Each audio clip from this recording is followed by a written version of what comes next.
It's KOPN Columbia, 89.5 FM. Wow. My name is Mike Hagan. This is Radio Orbit. I'll be back in a few minutes. Can't grow nothing without no dirt. Get your hands in it, drink it from a straw. Under your nails, into your eyes. That holy dirt will grow your spirit tall.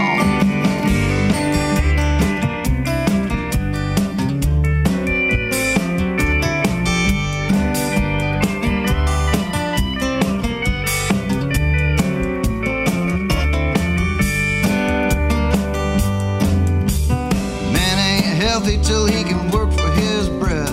Man ain't wealthy till he can give it away. Man ain't wise till he knows nothing. Don't be surprised if he got nothing to say. But you can't grow nothing without no dirt. Get your hands in it, drink it from a straw. Under your nails, into your eyes. Holy dirt will grow your spirit tall.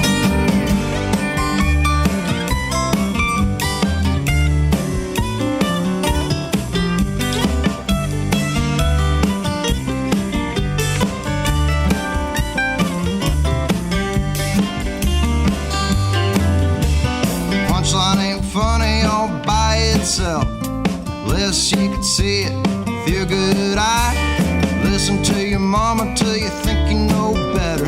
Sometimes you gotta fuck up before you can fly. She can't grow nothing without no dirt.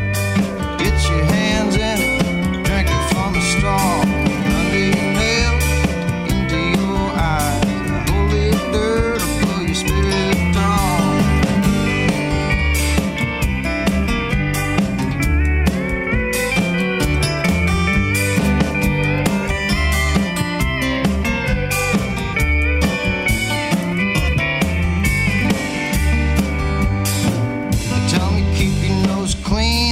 Smoke dope, keep the Lord's Prayer on your troubled mind. When they gonna tell me how not to lose hope? The trouble you follow is the trouble you'll find. But you can't grow nothing without no dirt.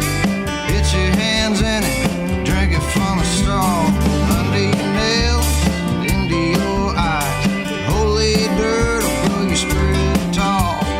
Holy dirt will grow your spirit tall.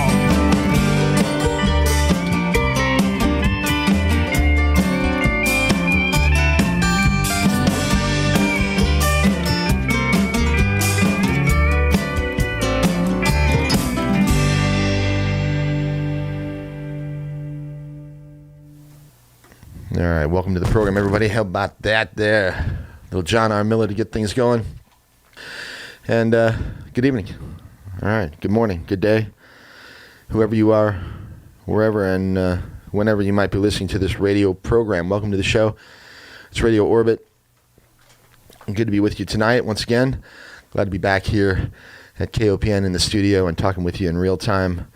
Radio Orbit every Monday from 11 until 2. Normally, we're going to do 11 till 1:30 today. I'll tell you a little bit more about that in a minute. But anyway, we do it on Mondays, and we look at the cutting edges in science and technology and nature, art and music and medicine.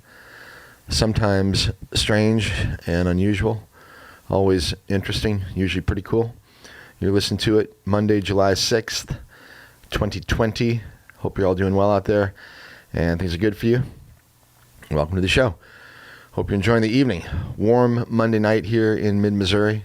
Waning gibbous moon, full just a day or so ago. Sky is pretty clear here, I guess, after a pretty hot weekend. Although I was away. I was up in Illinois for a few days, and hot as hell up there as well. So anyway, hope you all had a good weekend, and you're back at it, and things are going all right for you, wherever you are. Take a step outside. Take a look up and into the heavens, wherever you are. Maybe it'll provide some healthy perspective. All right.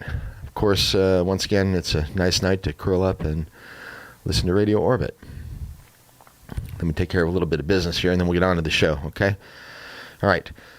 Always a big thank you to the remarkable people that keep it rolling here at KOPN. wonderful staff and a whole host of volunteers that make it happen. Great radio for nearly 48 years. We've been doing it for a long time. 24 hours a day, 7 days a week. Every day of the year, an awesome collection of people doing it here at the Mighty Fine 89. On Mondays, Woody gets it rolling with traditional classic country and Ameripolitan music. More country than ever from 3 to 6 p.m. with the Real Deal Country Show, Woody Atkins. Wonderful stuff today as well, including a little tribute to Charlie Daniels, wonderful country rock artist who passed away, I think, earlier today, as a matter of fact, this morning. So anyway, great stuff always on the Real Deal Country Show with Woody Atkins. Tech Radio takes over at 6 o'clock, keeping us up to snuff on the wild and wacky world of modern and advancing technology. Kelvin, kicking ass as always on Jazz plus Blues equals Anything Goes. And just concluding, New Wave Radio Theater, the LA Theater Works. Remarkable presentation there and a production of The Mountaintop. Awesome stuff. An intuition of a story of Martin Luther King. And it was so good that I had to let it roll there a couple minutes after the top of the hour. I hope you didn't mind that, but I hope you got something out of it as well. Maybe you were listening to the whole program. It was absolutely fantastic. So anyway, good music, good talk, good news. 89.5 on the dial, streaming all around this nutty planet at www.kopn.org. My name is Mike Hagan. This is your imagination station. This is KOPN Columbia. Big thank you to all of you for listening and participating. I appreciate the feedback. Email, Twitter, Instagram, Parler, etc. Hello to everyone. Cheers, keep it up. I love hearing from people, and please feel free to get in touch with me, whether it's a idea for a show maybe, or a musical artist that you'd like me to check out, or a topic that you'd like to hear covered on the program, whatever. Maybe you've got art, you've got poetry. Let me hear it, and I'll share it with others, okay? Okay, last week, a 36-year-old piece from 1984, and the Russian dissident, KGB defector, Yuri Bezmenov. Yuri Bezmenov defected from the Soviet Union in 1970. In 1984, an amazing man named G. Edward Griffin. I don't know how he did it. I should probably ask. But G. Edward Griffin was able to spend some time with Yuri Bezmenov and get his story. And you heard about an hour of it, maybe an hour and 20 minutes of it or so last week. And I hope you appreciated what you heard, because it was history and really remarkable if you look at it from the mind's eye with hindsight. And honestly, for me, it was like, oh, so that's what happened. Okay, I get it now. All right. We also did a little space weather, and we did a couple stories out of the news. But if you missed a show last week, or any of the older shows for that matter, they're on the web and available in the archives at the website. My website, that is www.mikehagan, MikeHagan, MikeHagan.com. The archives are there for the show. There's a music archive as well if you're interested in some of the music that maybe you heard on the program. You can find information about those artists there. And speaking of music, great songs last week, again, from my friend Andrew Ryan. And all of that available at the website. All right, last thing, you might consider getting on the web and checking out the Radio Orbit forum. You can post questions directly to me there, and there's lots of interesting news that kind of just evolves over time. If you go to the website at mikehagan.com, just click on the button there that says Radio Orbit Forum, and you can see what I'm talking about. Lots of new members recently. I think about 250 people over there now, and appreciate that. So hello to everyone, and thanks for joining the party. Top of the forum there is a pinned post about the podcast. And the Radio Orbit podcast is available if you'd like to have it show up in your player magically every week. You can subscribe, okay? All right, tonight, something from Edward Snowden first, then we'll do space weather, and a couple of news stories, actually two in particular. I don't know if I'll get anything other than those two because I was sort of challenged to talk about them a little bit. But I'm also going to open the phone line, so you can give me a call anytime along the way if you'd like. The numbers here are 573-443-7380, 573-443-8255. And music tonight, John R. Miller. Some great country sounds, compliments of my friend Matt Jones. Shout out to Jonesy, always pointing me toward good new music. He did not fail tonight. We started the show off, I should say, with a song from John R. Miller that was called Holy Dirt. Here's another one from John, and I'll get back with you after this. It's Mike. You're listening to Radio Orbit on KOPN Columbia, 89.5 FM, on the web at kopn.org. A song called Lights of the City.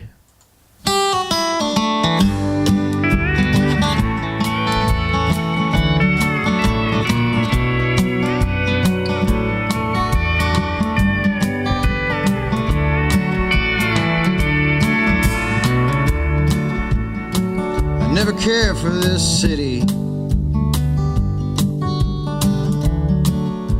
but I can't stay away.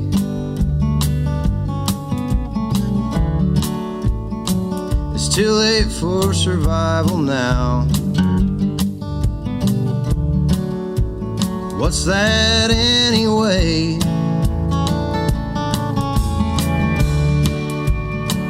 And if you get lonesome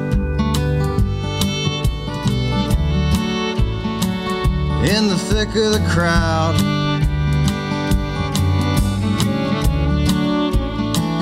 maybe they won't notice. Maybe they'll help you out.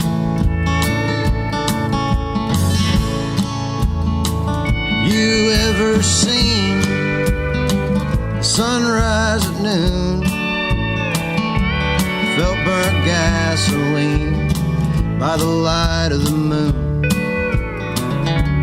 I will go walking beneath starless skies. The lights of the city will stay by my side.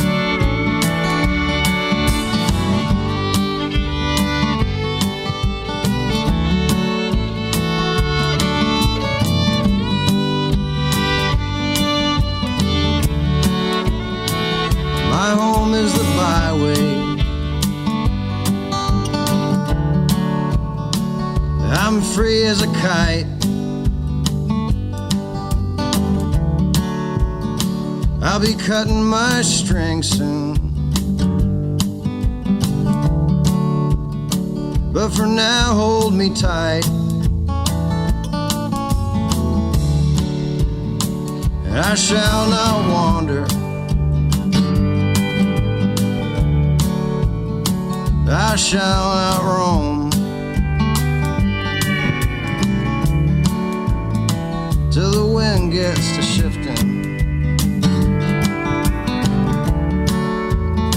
and I'm carried along. Have you ever seen the sunrise at noon? Felt burnt gasoline by the light of the moon. I will go walking beneath starless skies. The lights of the city stay by my side.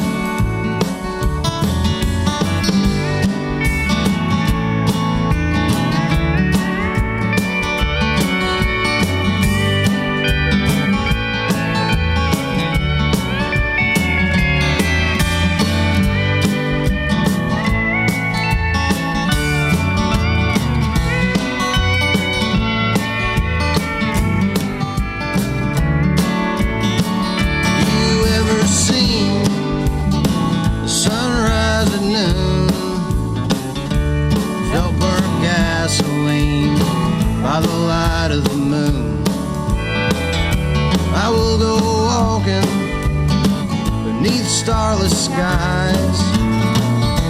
The lights of the city will stay by my side. The lights of the city stay by my side.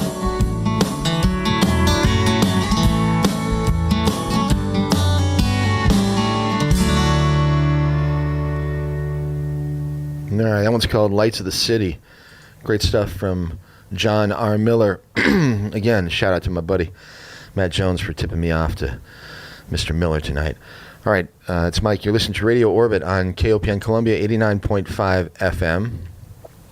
If you were paying attention a few years back, a gentleman named Edward Snowden was a quite familiar name to many people.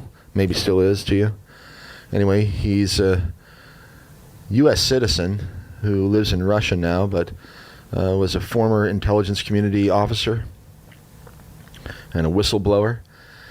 He revealed a bunch of documents and provided a public window into some of the operations of the intelligence gathering and surveillance state that was evolving here in the United States of America.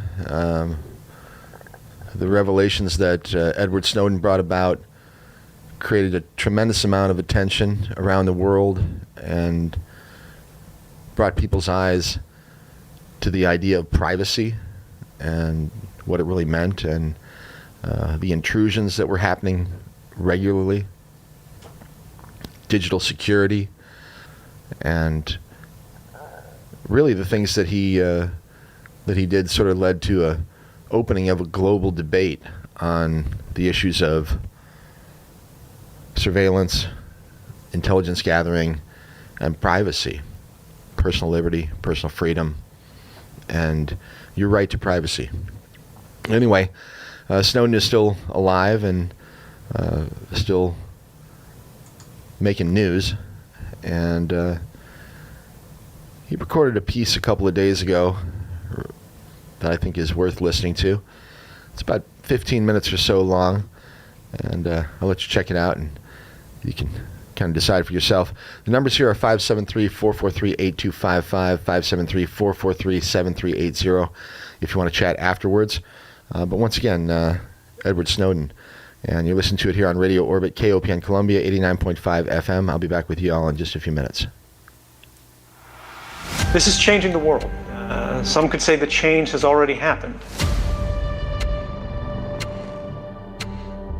They've got lists about everybody. They've got lists, more lists than Santa Claus, and you're on all of them. You have been hacked. But this is coming, and it's coming quickly. These are the things that nobody wants us to know, but everybody needs to know. We wouldn't know about any of this if people weren't willing to take risks to tell us, the public, what is being hidden from us.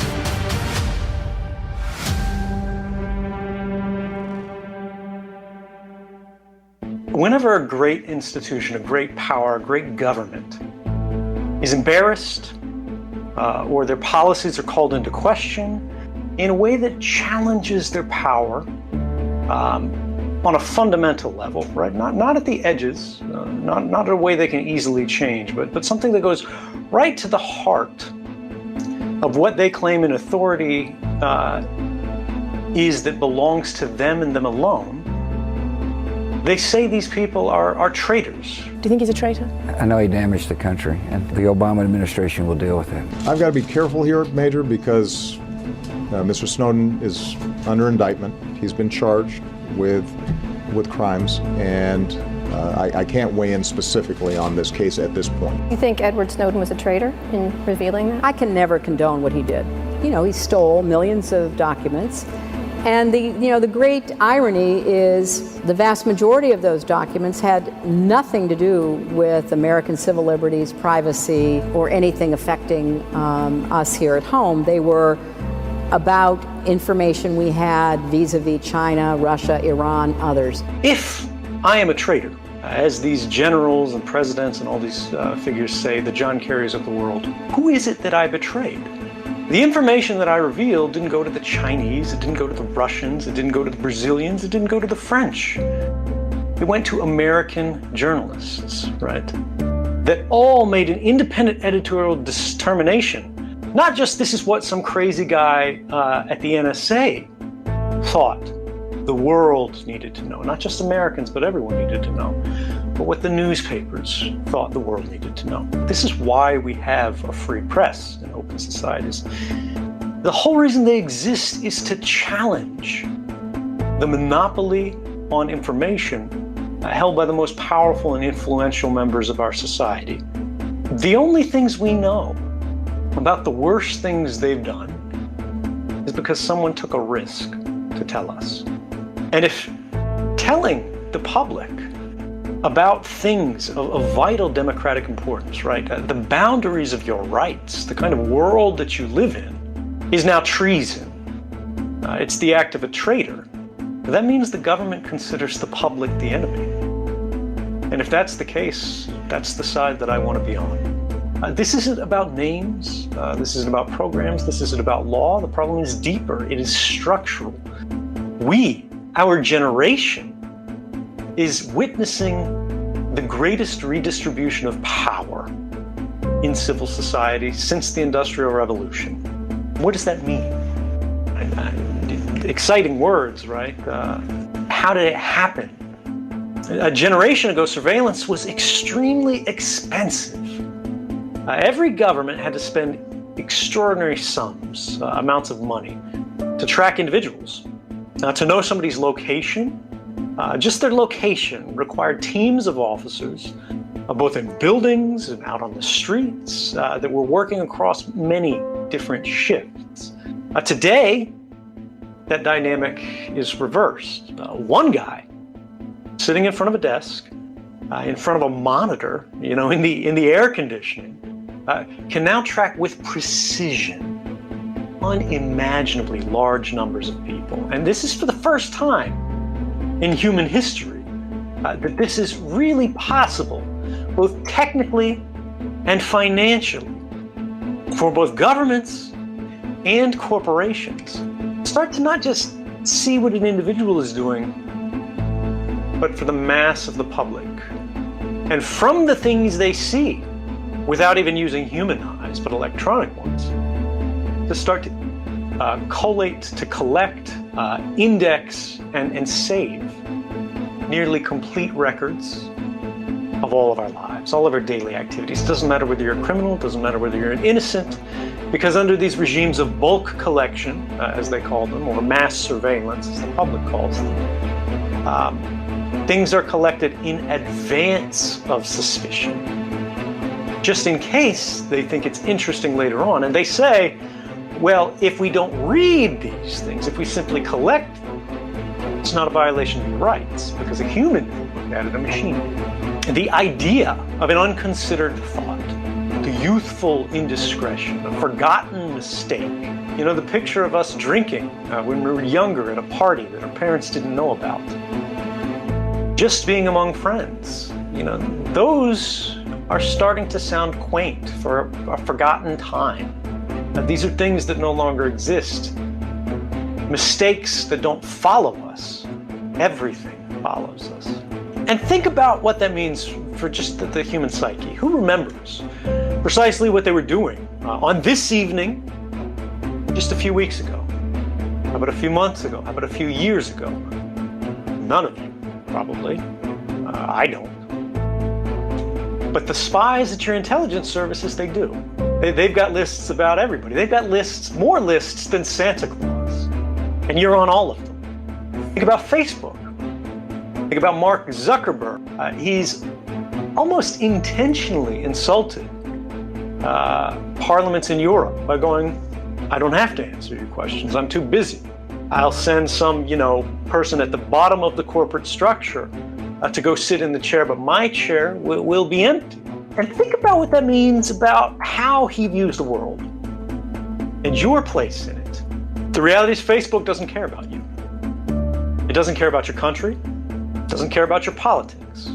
It doesn't care about your future or what happens to you. Facebook cares about your data and only your data.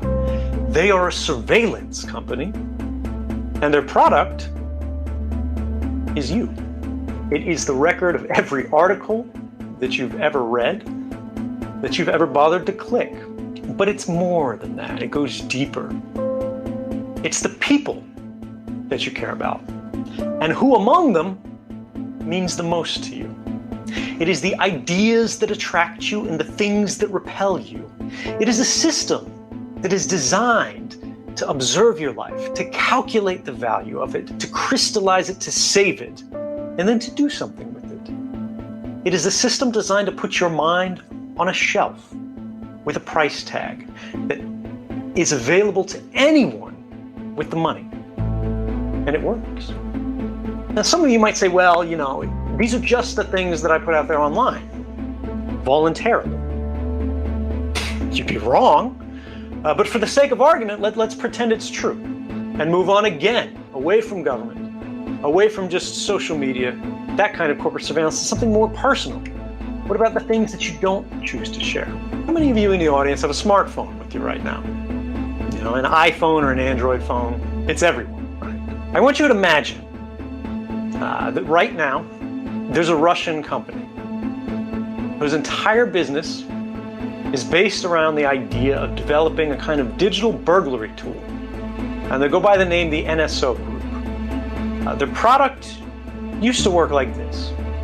They'd send you a time-sensitive text message with a link in it, something that they think you're likely to click, like a package delivery notification or an alert that one of your family members has died, and these are the funeral arrangements, and are you going to be there?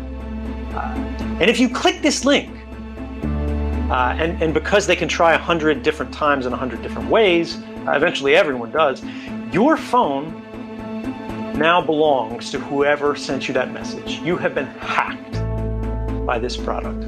Now, the scary thing is, because of refinements in this practically criminal product, and it has a real name because this is a real life example, it's called Pegasus. It's now being reported that they no longer need you to click anything. No user interaction is necessary. All they need is your phone number, and they can hack your phone. Now, from that point on, everything in the entire history of that phone, they can instantly and immediately copy. And everything that happens on your phone from that day forward, every place you go, everyone you call, everything you read, every photograph, or because they can turn on your camera and they can turn on your microphone whenever they want, not just when you want it. Everything that simply passes by that device, everything your phone is a part of, they are now a part of. All right, we got another 5 minutes or so. That's just part one, believe it or not. I'm glad that I really don't give a shit if people are watching me or listening to me or seeing what's on my phone. Maybe they'll learn something. Okay. More to come here with Edward Snowden. We've only got about another 5-minute piece or so. So let's do that. And I got somebody else on the telephone here. So maybe we'll say hi to who's on the phone here. And then I'll come back and play the last little chunk of this Edward Snowden piece. All right, hi, it's Mike, and you're listening to Radio Orbit. Who's this? Hey, Mike, it's Bean. Hey, hi, Bartholomew. Will you do me a favor and turn your radio down? Yeah, I can do that. Yeah. Okay. Yeah, I'm hanging out over at Clicks. I'm looking at the moon through my binoculars. I'm listening to your radio program, so I'm very, very Clicks, huh? entertained. I'm quite pleasantly entertained, I must say. Well, hello to all the folks down there at Clicks. Is one of the more happening places anywhere around town these days. There's not much happening these days. Hey, the gang from Booch's came down. They were hanging. I was over at Booch's earlier tonight. I'm trying to make up the lost time, Ate a great meal at Booch's and came back over, and then all hung around town and visited with my friend Vince, and I'm hanging out here at Clicks, watching the moon, listening to your radio program. It's great. All right. Well, I'm glad to hear from you, Barton, and you sound like you're having a good time tonight, and I'm glad that somebody is, because it's a difficult time right now for everybody, the whole world, and I'm feeling it tonight, and I'm glad that you took the time to call. You got anything else on your mind? You want to say hi to anyone, or anything you want to chat about? I want to make a kind of like a hopeful gesture of consciousness. Yes, please. And a kind of like a prayer kind of thing. Please. Which I hope is really how it all works. But I just pray that this city council will not choose to put its citizenry into another quagmire of confusion and a loss of trust, and so much is going on with the people of our world today. That's not what I thought. That's not what I thought you were going to say, but interesting. Well, it's going on right now at the city council meeting. I was over there earlier. It was like I've been at funerals that were more joyous, and that was. I'm just saying that sometimes the city council meetings kind of like suck the life out of your soul or something. There's something weird about them. And so I don't know. What people are saying is they probably think that they're this or that, but this mask thing does not seem to me to be a positive thing for the people of our world. And this is being debated tonight. Is that okay? So I know that the city council was. To be honest, Bart, I don't pay that close attention, and I think they were going to make a decision tonight, but the details of which I'm not really aware of, and I'm so, to be honest, I'm frustrated with a lot of things, and I guess maybe I should be paying closer attention to what's happening there. Well, let me just go over some of the things I've been learning about this mask thing and about the coronavirus thing over the last several months. And what I've garnered over a period of time is that the actual power of this virus is limited. It is a dangerous virus, but it's very limited. And that exposure to sunlight kills it. Exposure to oxygen kills it. Hey, Bean. Hey, Bart. I'd rather not talk about... I don't want to talk about scientific stuff with regard to this virus. There's too much mud in the water already. Honestly, but I don't mind. But I will... If you want to give me your opinion about the mask thing, and I'm all good with it, because I think we're welcome to we're all welcome to our opinions. The problem is that pretty soon we're not welcome to our opinion. This is the biggest problem that I see. I see personal liberty, freedom, constitutional issues more than anything with the whole virus, regardless of the scientific side of it.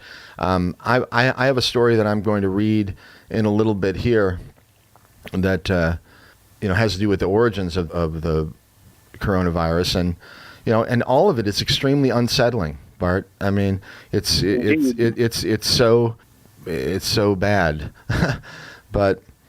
And I get you, man. I feel your frustration. But anyway, I'm sorry. I didn't mean to cut you off. But I just don't want to talk about. I just don't want to talk about the science because there's already enough. Well, no, I'm not going there anyway. I just wanted to mention that there are other sources of information that brought things to light. Yes. There are lots of different. To positive light. Yeah. To positive light. Mm. And so that was where I was wanting to just. I want to alleviate people's fear of this because it is not to be feared. Well, fear is a huge weapon, and it's being used right now. That's for sure. Yes, it is. Yes, it is. And that the information that I have heard over the last several months, and it does not come from mass media. It does not come from your corporate news. It comes from people, citizens who are struggling to find all the details about this, and they're reporting it to everyone that they can through sites on YouTube. These people are honest and people with high integrity. I mean, the integrity is so incredibly high that it just astounds me. And I am so blessed by the fact that these people exist because they have helped me alleviate the fears that generally you would accumulate because of what is being said on corporate news. And I just wanted to relay that to everyone because I have great hope, and I'm not afraid. And it's because of what has been said by so many people that have said that the hydroxychloroquine and all that stuff, it actually helps for it not to be lethal. So the best thing to do is to look at the death rate, not at the incidences of new cases. The incidences of new cases are brought on by testing. And testing that's a lot of it, yeah. I mean, mortality is really what we're looking at. I pay attention to hospitalizations and to deaths, and those seem to be still on the decline, or at least normalized. Entirely. I agree entirely. Yeah, and that's what everybody keeps. Everyone has to remember that. Yeah, and not be confused by all the newsiness and all the wordiness and everything that's going on. It's amazing that the power that media wields and the fact that the memory is so short for most people. I don't know what it is. It's almost like a spell binding or a hypnosis or mind control. I dare to say, but I mean, we've been lied to over and over and over and over again. I'm 55 years old, and I mean, I can't remember a time when the news people, the major players in the news back in the day, it was just ABC, NBC, CBS, and then you had your big papers, the Tribune, and in Chicago, of course, and all the big papers of the day, and still today, the New York Times and the Washington Post and all of them. There's not a time in my life that I can remember when a real story or something important was going down that they actually told the truth about it. They didn't. They lied about everything. They've lied about everything. I mean, all of the important things over the course of my life, and I'm talking about foreign interactions, wars. It's just they never told the truth about any of it. I mean, ever since John F. Kennedy was killed, it seems to me, that was the end of American. I don't want to say democracy because we're not a democracy. We're a constitutional republic. And I'm so sick of people saying that we're a democracy. That's all that is mob rule. And boy, you're seeing it right now. But, at any rate, the media, mass media, has done no service whatsoever to any of us for our entire lives. And yet people still clamor to the things that they feed. And it's unbelievable. And now it's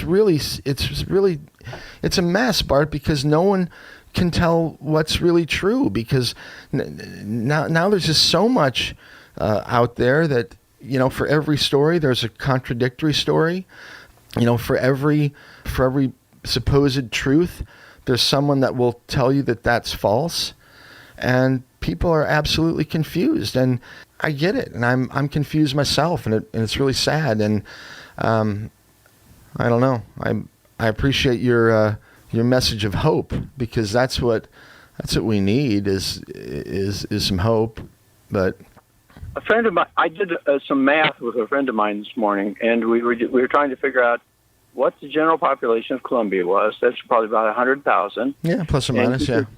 So if you took 1% of 100,000 people, right, and if 1% of those people were penalized $15 for not wearing their mask. That's 1,000 people, by the way. 1% of 100,000. Okay. And if 1% did not, somebody forgot to wear the mask, he couldn't buy one, whatever, they couldn't do it, then they were penalized and fined $15 for not wearing their mask. Then that would amount to per week about $15,000, I think. Yeah, that's 1,000 times $15,000 a week. Now, my impression is that this will probably, if they do pass it, it'll probably be taken out on the businesses. And I feel sorry for the police. In a time where they're really being put under a lot of pressure. First of all, to defund them. Even here in Colombia, there's I believe that there's an active program to pretty much defund the police, and now you're going to put them in a situation where they're supposed to approach people for not wearing a mask. I mean, I just see that creating all kinds of potential problems and just creating situations that just don't need to be made, you know? And it creates even harder and greater division between the people and the government. I agree with that. It's more divisive than it is uniting. Yes, I agree. I don't know what the answer is, Bart. What was the air like at the city council meeting? I mean, I walked into the city council this evening earlier. I haven't been there since, but I've had better times at funerals. Yes, I know. But I mean, were there a lot of people there? Was there debate, or I mean, are there people on? Are people getting involved with this, or is it just pretty much the council there kind of deciding? It was as as council meetings as always is kind of, well, I mean, maybe I'm being judgmental, but at any rate, tonight it had a lot of people sitting in space chairs. There was just a few people, but they were all spaced out in these chairs. It's like they were like 10 feet apart or whatever. So there's probably maybe about 40 people in the general arena, and then the people were going up to speak. And but it just like the general energy of the whole meeting kind of like sucks the life out of your soul. Well, I don't know what they're going to decide. We'll see. And I just wish the best for everybody. It's a mess. Well, yeah, exactly. You know, the virus is certainly real, and it's certainly dangerous. I think one of the bigger problems that we have is that we're not being told the truth. Again, this goes back to sort of the original loop in our conversation. But so when people aren't told the truth over time, pretty soon you get a certain percentage that just say, forget about it. They don't even care. They're not going to listen to one side or the other because they're just fed up. And that's a big part of what's happening now as well. People are just fed up. People are just fed up, and I mean, the actual, the major institutions, the WHO, the CDC, they've gone back and forth and back and forth. There's a story. In fact, if you go to the CDC right now, let's see if I could find. Gosh, I can't. I'll have to find it at a break here, but I'm going to read this story, Barton, if you want to stay on the line with me. But the CDC actually, as of July 3rd, said that we were actually approaching the level where they no longer would call it a pandemic, where they would, or exactly. I'm sorry, not pandemic, where it was no longer epidemic. Exactly. Yes. In other words, for 10 straight weeks, mortality has come down across the United States. Now, regardless of whatever you're hearing out there, people, I'm just talking about the numbers from the Centers for Disease Control. This is the math, right? Yeah, I mean, this is the one that everyone says that you got to be listening to. So I am not, and I get accused all the time, Bart, of being, spreading disinformation and all kinds of stuff. I'm doing my best to share what I believe is the truth. The CDC says, and you can go to their own website, that for 10 weeks straight, mortality has gone down to the point where if it continues, it will no longer be considered epidemic. That's exactly what they don't want anyone to know. Well, they don't want them to know that was stated, and they will keep that from the people till the day they die. I read it on the CDC's website today, and in fact, I'm going to put a piece of music on here after I read this other story. Well, actually, we're almost top of the hour, so I should probably do that. And I've got this Snowden thing Bart, you're really throwing a wrench in my show tonight. I'm not. I'm right there with you, man. I am. Totally. But I was playing this thing from Edward Snowden, and it was like a 10-minute piece, and then another 5 minutes. I don't know why they made it I don't know why they split it up. But anyway, you called in between, and now you got me going too. So you stay on the line with me. I'm going to play the rest of this. I got to do what I was going to do. I'm going to play the rest of the Snowden thing. That's cool, man. I enjoyed that. I enjoyed Snowden's. Yeah, just stay on the line with me though if you want, and then and then we'll have top of the hour, play a piece of music, and then we'll come back, and I want to talk about a story from the Netherlands. Actually, where is Dr. Sorensen from?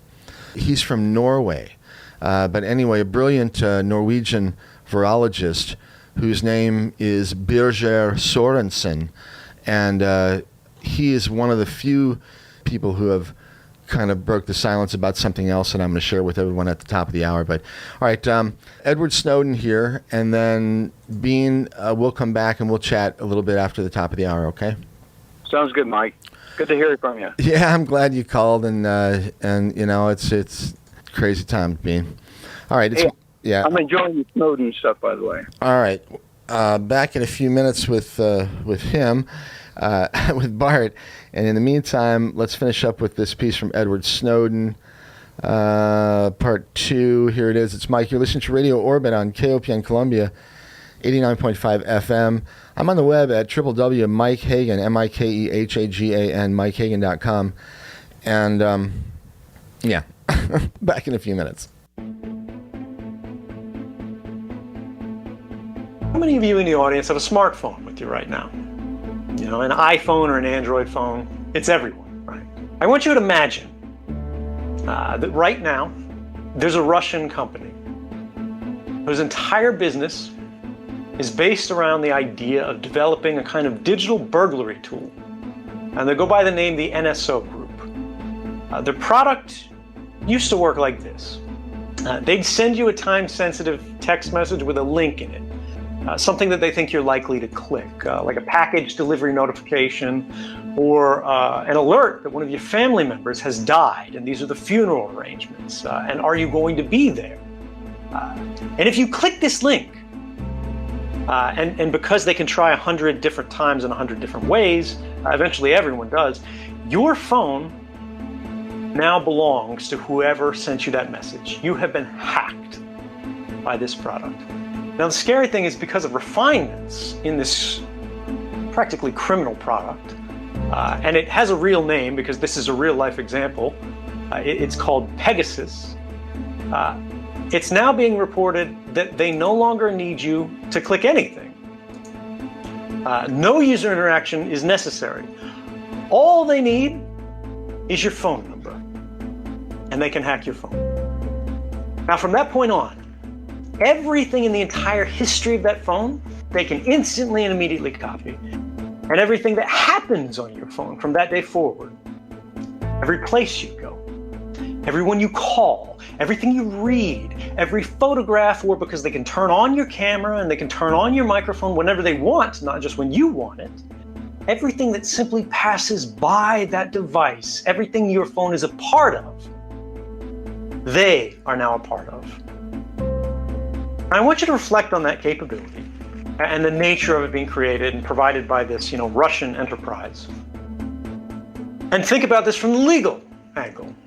In their defense, they say they only sell this under contract to legitimate customers, only to law enforcement agencies, only to police, only to governments, and only for the purpose, under the contract, of targeting terrorists and criminals. Does that sound better? So many people today, around the world, in developed societies, right? We're not talking crazy authoritarian regimes. We're not talking Saudi Arabia, China, Russia, North Korea, Iran, whoever you don't like. But we're talking about France. We're talking about Germany. We're talking about the United States. We're talking about Israel. They believe the rule of law and the legality of a thing is the beginning and the end of the conversation. But I want to remind you that the legality of a thing is very different from the morality of it. If a company sells a product with a single purpose, breaking into the devices relied upon by private individuals, from you to journalists to judges to, and I'm not making this up, the president of the Mexican Senate, who was in opposition at the time, how can this be the kind of situation we want to find ourselves in? Their only product is access to other people's belongings. Their only product is access to the things sitting in your pocket right now. And the most important thing to understand out of anything I'm going to say tonight, ladies and gentlemen, is this. Under all these laws, this is not a crime. Business model of commercializing public insecurity is the biggest threat to the future of cybersecurity that no one is talking about. We know about Facebook. We know about Google. We know about all of the telecommunications networks and their willful collaboration with governments, even beyond what the law allows. But this is coming, and it's coming quickly, because even if you trust Israel, even if you trust French companies to do the same thing, these companies do not have a monopoly on this business model. Russia is doing the same thing. China is doing the same thing. And we are creating a dynamic in which the insecurity of critical infrastructure is profitable.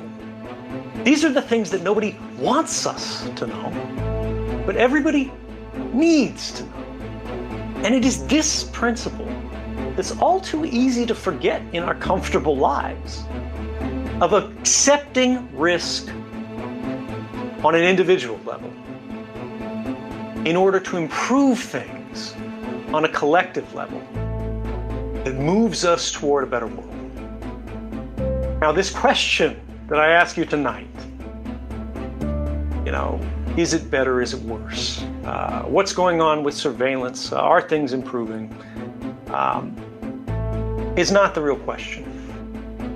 The question that I asked tonight should be very familiar because you heard it 5 years ago.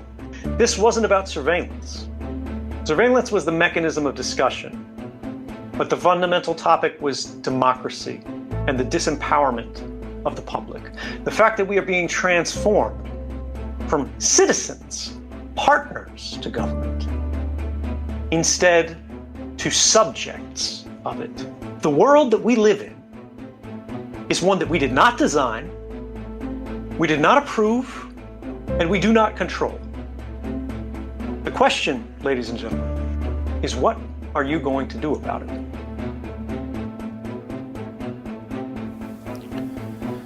All right, it's KOPN Columbia, 89.5 FM. My name is Mike Hagan, and we're top of the hour now, just a little bit after midnight on the 7th of July, 2020. Let's take a break here and play one from our featured musician of the evening. His name is John R. Miller. This one is called How It Feels in the Light.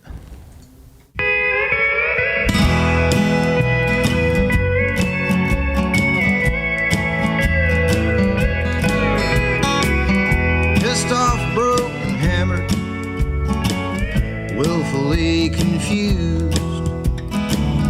Every other month's a payday. The rest, there's nothing left to lose. Some get to use the others don't mind being used. Everything's been done, man, you can't reinvent the blues. If I think I've had enough, when may I be excused? Don't change the channel now, son, I'm trying to watch the news.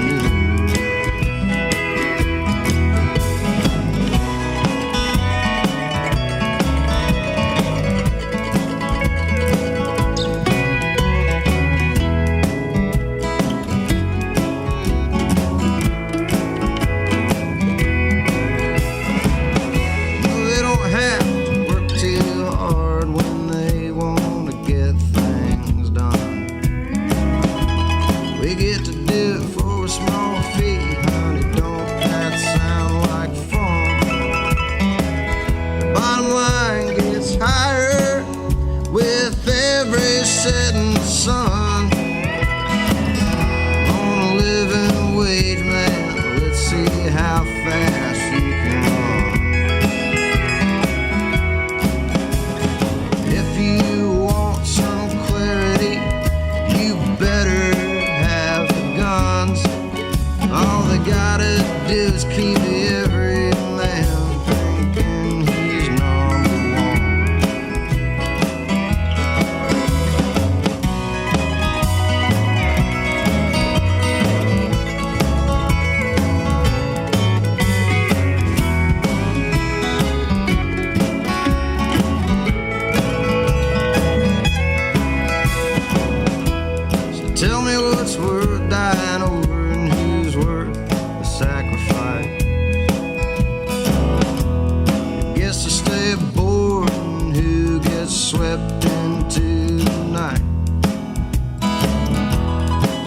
gets the reward and who has to pay the price?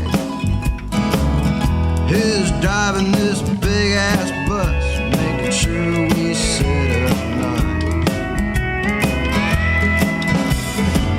How will the dogs get fed? They don't even care to fight. Who gets to tell the blind man how it feels there?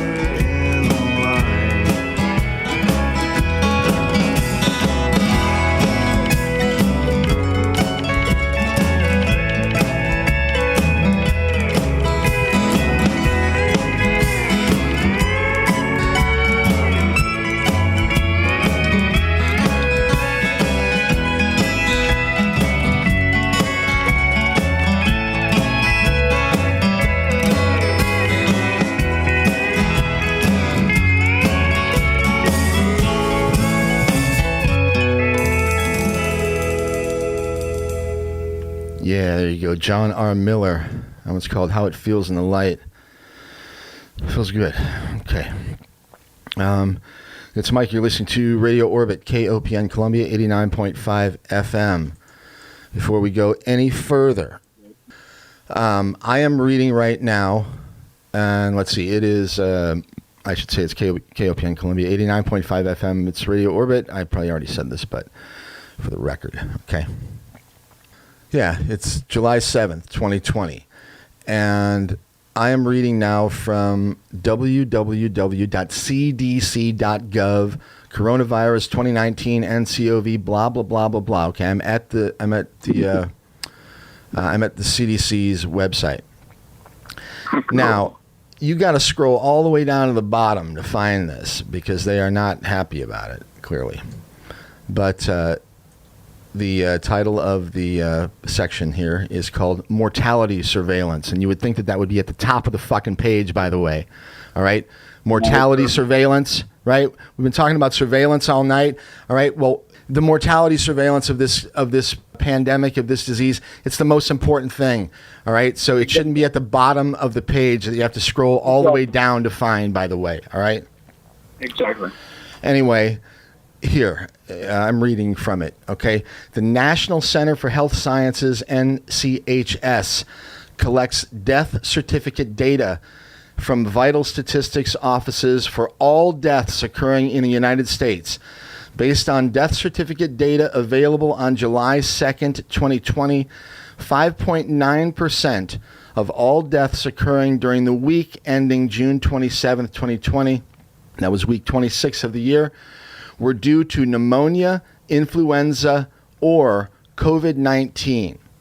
This is the 10th consecutive week of a declining percentage of deaths due to pneumonia, influenza, or COVID-19. The percentage is equal to the epidemic threshold of 5.9% for week 26. Data for recent weeks are incomplete, and the PIC, that stands for pneumonia, influenza, COVID, percentage may increase as more death certificates representing deaths during these weeks are. Yeah, it may and it may not. All right. But the point is, for 10 weeks straight, the numbers have gone down, and that's from the CDC themselves. Okay. If you don't like it, suck it. All right. Now I'm gonna continue my little tirade here with the most important story that nobody has covered in the last week, and it is from Norway, and it is about a well-known Norwegian virologist. His name is Birger Sorensen, and a number of his colleagues who have examined the coronavirus, COVID-19, and they've been doing it for some time now. And I'm going to read you the story. He was interviewed by Minerva, which is a very courageous publication. The only people that would even get close to this right now, but thank God they did. Anyway, so I'm just going to go with it. And Bart, stick around if you'd like. You can comment on it afterwards. Okay. Oh, right. Sure. Okay. The most logical explanation is that it comes from a laboratory. The well-known Norwegian virologist Birger Sorensen and his colleagues have examined the coronavirus. They believe it has certain properties which would not evolve naturally. These conclusions are politically controversial, but in this interview he shares the findings behind the headlines. Amazing work these people have done. Axel Fridström and Niels August Andresen. Thank you. Quote, I understand that this is controversial, but the public has a legitimate need to know, and it is important that it is possible to freely discuss alternative hypotheses on how this virus originated. Birger Sorensen starts to explain when Minerva visits him in his office one morning in Oslo. Minerva is the publication here. Now, this is a long piece, and I'm going to read every freaking word of it, okay? Despite the explosiveness of his statements and research, Sorensen remains calm and collected. Sorensen has been a point of controversy ever since former MI6 director Richard Dearlove cited a yet-to-be-published article by Sorensen and his colleagues in an interview with the Daily Telegraph. The article claims that the virus that causes COVID-19 most likely has not emerged naturally. Again, quote, it's a shame that there has already been so much talk about this because I have yet to publish the article where I put forward my analysis, Sorensen says, in the form of an exasperated sigh. Together with his colleagues, Angus Dalgish and Andres Susrud have authored an article that looks into the most plausible explanations regarding the origins of the novel coronavirus. The article builds upon an already published article in the Quarterly Review of Biophysics that describes newly discovered properties in the virus spike protein. The authors are still in dialogue with scientific journals regarding an upcoming publication of the article. News outlets are thus confronted with a difficult question. Are the findings and arguments Sorensen and his colleagues put forward of sufficiently high quality to be presented and discussed in the public sphere? Sorensen explains that they, in their dialogue with scientific journals, are encountering a certain reluctance to publishing the article, without, however, proper scientific objections. Minerva has read a draft of the article and has, after an overall assessment, decided that the findings and arguments do deserve public debate and that this discussion cannot depend entirely on the publication process of scientific journals. Now, as a side note, if you have any trust in the large scientific journals left in you, it would be amazing because they have been bought and sold as well, and the large pharmaceutical corporations are in so much control of so much of this whole business, and it is so dangerous. But let me get back to this, okay? In this interview with Minerva, and by the way, I'm sorry, but the Lancet and the New England Journal of Medicine and Nature and all these publications that used to be awesome publications, they have failed us, all right? They have fucking failed, all right? Because they have lied and they have promoted bullshit, all right? In this interview with Minerva, Sorensen therefore puts forward his hypothesis on why it is highly unlikely that the coronavirus emerged naturally.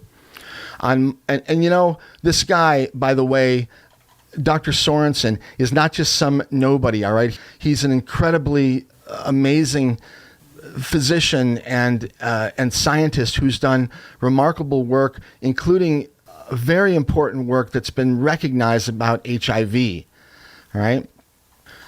Anyway, in this interview with Minerva, Sorensen therefore puts forward his hypothesis on why it is highly unlikely that the coronavirus emerged naturally. On May 18th, the WHO decided to conduct an inquiry into the coronavirus epidemic in China. Sorensen believes that it is important that this inquiry looks into new and alternative explanations for how the virus originated beyond the already well-known suggestion that the virus originated in the Wuhan seafood market. There are very few who still believe that the epidemic started there. So as of today, we have no good answers on how the epidemic started. Then we must also dare to look at more controversial alternative explanations for the origin, Sorensen says. Birger Sorensen and one of his co-authors, Angus Dalglish, are already known as HIV researchers par excellence. In 2008, Sorensen's work came to international attention when he launched a new immunotherapy for HIV. Angus Dalglish is the professor at St. George's Medical School in London who became world famous in 1984 after having discovered a novel receptor that the HIV virus uses to enter human cells. The purpose of the work Sorensen and his colleagues have done on the novel coronavirus has been to provide a vaccine, and they have taken their experience into trialing HIV vaccines with them to analyze the coronavirus more thoroughly in order to make a vaccine that can protect against COVID-19 without major side effects. The translation isn't perfect here, but at any rate, the difference between our approach and other vaccine manufacturers is that we have a chemistry background and we analyze the virus in detail as if we're making the drug, Sorensen starts to explain. Biology is also chemistry. So by considering the virus from a chemistry perspective, we carry out a more detailed analysis, zooming in on certain components. Stick with me here, people. Sorensen takes us through the basic elements of their approach. The first thing you need to establish is which parts of the virus are changing and which parts are stable. If you want to make a vaccine that lasts, you must stimulate the immune system to react against those parts of the virus that are constant. Otherwise, the effect will disappear and in the worst case scenario, lead to increased illness. Once we know this, we can try to make a vaccine. Where we differ is that we are trying to make a vaccine that uses elements that have as little in common with the body's natural components as possible, so that the immune system is taught to recognize exactly what the vaccine should protect against, Sorensen elaborates. Sorensen believes this is an important insight which will prevent the immune system from being falsely stimulated in a way that could lead the vaccine to too many dangerous side effects. When we have not succeeded in creating an HIV vaccine, despite the enormous efforts put into that endeavor for 30 years, it is because we haven't understood this, Sorensen continues. He believes there has not been enough interaction between the part of the pharmaceutical industry that makes HIV medicines and the part that runs the vaccine research. As a consequence, the knowledge you need to make a successful vaccine against HIV in the big pharmaceutical companies has not been adequately exploited by the big international HIV-preventing vaccine studies that have been carried out. Asked about what significance his approach has had when he analyzed the coronavirus, Sorensen explains, "We have examined which components of the virus are especially well suited to attach themselves to cells in humans.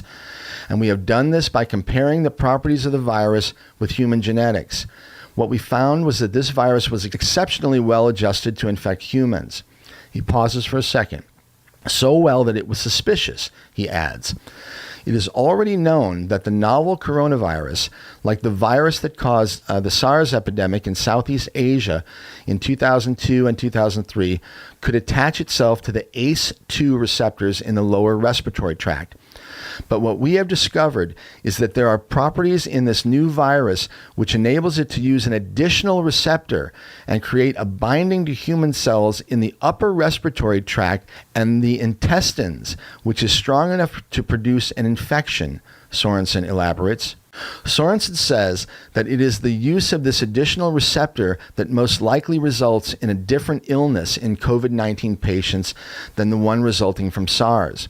This is what enables the virus to transmit to a greater degree between humans without the virus having attached itself to the ACE2 receptors in the lower respiratory tract where it causes the deep pneumonia. This is also why so many of the COVID-19 patients have mild symptoms at the start of the illness and are contagious before they develop severe symptoms, he adds. It might also explain why some people are super spreaders without being ill themselves, Sorensen says. In the already published article, Sorensen and his colleagues Angus Dalglish and Andres Susrud describe what they claim is curious about the spike protein of the coronavirus, which makes it especially well suited to infect humans. These findings are the foundation for the hypothesis Sorensen and his colleagues develop in the new article where they claim that the virus is not natural in origin. Now, a spike protein is a part of the virus attached to the surface of the virus. The spike protein is used by the virus when it enters cells, enabling it to stick. It's the property of the spike determines which receptors a virus can utilize and which cells the virus can enter to create illness. Okay, that's what a spike protein is. There are several factors that point toward this, says Sorensen. First, this part of the virus is very stable. It mutates very little. That points to this virus as a fully developed, almost perfected virus for infecting humans. Secondly, this indicates that the structure of the virus cannot have evolved naturally. When we compare the novel coronavirus with the one that caused SARS, we see that there are altogether 6 inserts in this virus that stand out compared to other known SARS viruses, he goes on explaining. Sorensen says that several of these changes in the virus are unique and that they do not exist in other known SARS coronaviruses. 4 of these 6 changes have the property that they are suited to infect humans. This kind of aggregation of a type of property can be done simply in a laboratory and helps to substantiate such an origin, Sorensen points out. Asked about whether this implies that the virus is not natural, Sorensen goes on to explain the laboratory process that leads to the creation of new viruses. I told you this was a long article, and we're about halfway through, and I'm going to read every word of it. In a sense, it is natural, but the natural processes have most likely been accelerated in a laboratory, he explains. It is also possible for a virus to attain these properties in nature, but it is not likely. If the mutations had happened in nature, we would have most likely seen that the virus had attracted other properties through mutations, not just properties that help the virus to attach itself to human cells. Sorensen vividly explains this argument. Imagine that you have cultivated 1 billion coronaviruses you've gathered from nature. Then you take this mass of viruses and inject them into a human cell culture from, for example, the upper respiratory tract. As a result, a few of those viruses will change in order to better attach themselves to this type of cell in the nose and throat region, and therefore to infect humans more easily. You end up with a virus with a spike protein, which is perfect for attaching to and penetrating human cells, Sorensen explains.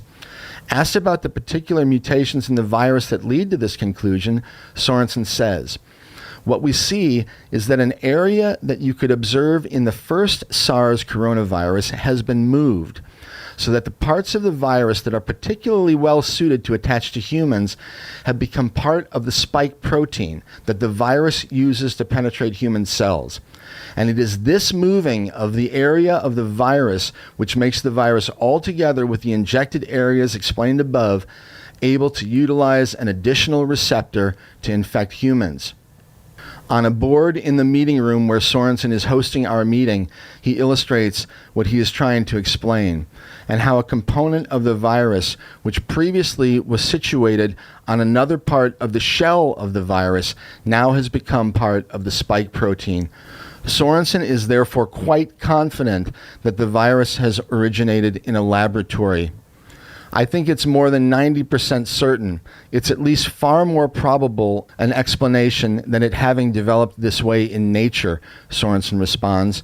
Sorensen also highlights other data than those related to the virus properties. The properties that we now see in the virus, we have yet to discover anywhere in nature. We know that these properties make the virus very infectious.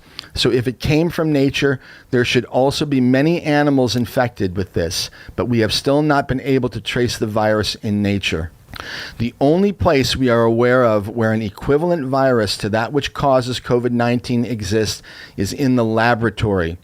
So the simplest and most logical explanation is that it comes from a laboratory. Those who claim otherwise have the burden of proof, Sorensen says. Do you understand that? I'm going to repeat that, all right? The only place we are aware of where an equivalent virus to that which causes COVID-19 exists is in a laboratory. So the simplest and most logical explanation is that it comes from a laboratory. Those who claim otherwise have the burden of proof. And I absolutely agree. Show it. Where is it? Right? There should be a store in nature somewhere. There should be animals that have it. Show them. Where are they? They don't exist, all right? The Wuhan seafood market, bats and snakes and all this bullshit. I don't know if it was Dietrich. I don't know if it was at the lab in Wuhan, wherever it was. These labs are all over the place, okay? There are lots of them, all right? There are lots of these laboratories, and they all should be shut down. Every single one of them. The gain-of-function research that they are doing is good for nothing except for building viruses. They say that they're going to that they use this research so that they can better create vaccines when and if these novel viruses emerge. No vaccines come from these people.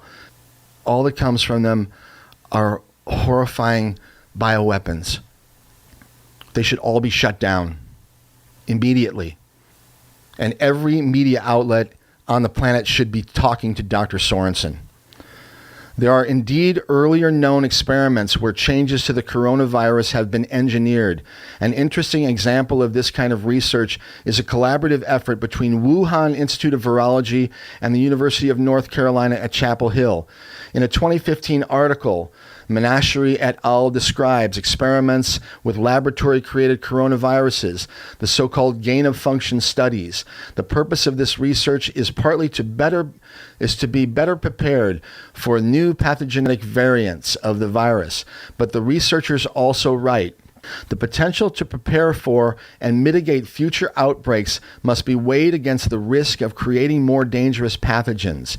This risk must also be evaluated in light of previous known accidents where coronaviruses have escaped from laboratories in China.